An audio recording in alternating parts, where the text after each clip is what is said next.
by the 80s, there was this growing notion of art house cinema, and I suppose one of the most fascinating places was the Aaben and Hulme.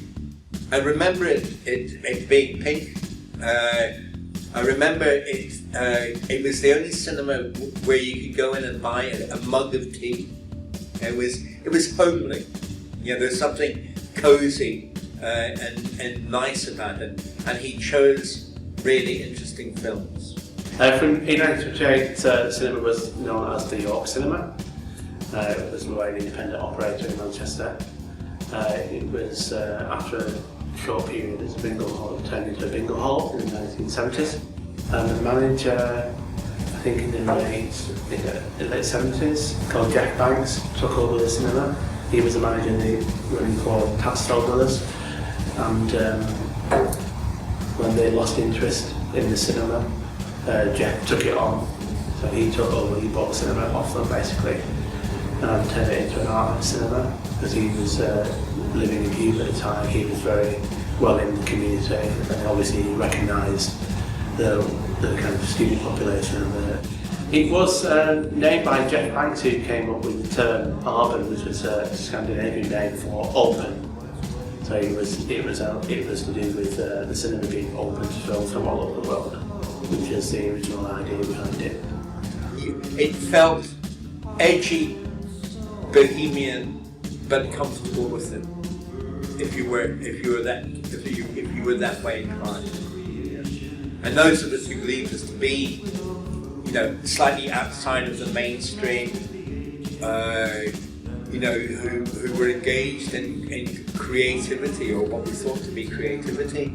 Those are the kind of spaces where you could meet other people, other like-minded people, who hung out in the same places. I knew the odd gangster, I knew the odd drug dealer, I knew, club owners, but then at the same time, filmmakers, I said actors, artists. Bohemia's always been attracted to that notion of the edgy, rather than the bourgeois, the safe, the boring, the 9-to-5 suburbanites.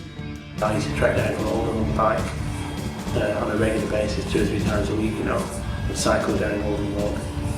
Particularly on Wednesdays, which is like a half day for students. I would come down early Wednesday afternoon, watch about 6 films. We see like 2 double bills or something. Often starting at 2 o'clock and then doing the evening session. Quite magical, because that's where I got my kind of wealth of kind of knowledge of cinema, really, because they would be showing basically anything at all.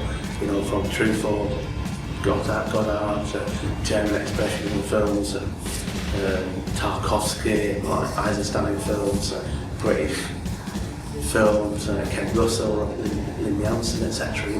There'd just be such a huge wealth of film culture in that cinema.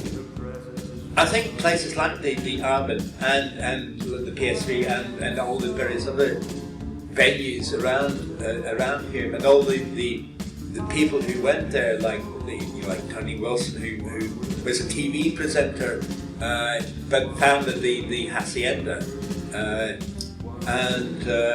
and Danny Boyle, who became an Oscar-winning filmmaker.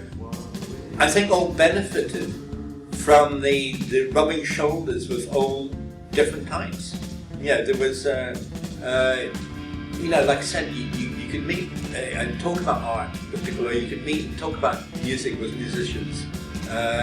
You could meet and talk about the new city architecture with architects who might turn up, or with writers. There would seem to be so much creative energy in Manchester at that time that really didn't necessarily have any direction. Or it didn't necessarily know where it was going, but it was most definitely there. It was a culture rubs off on people, and experience rubs off on people, and to some extent makes them who they are. I know Hulme made me who I am.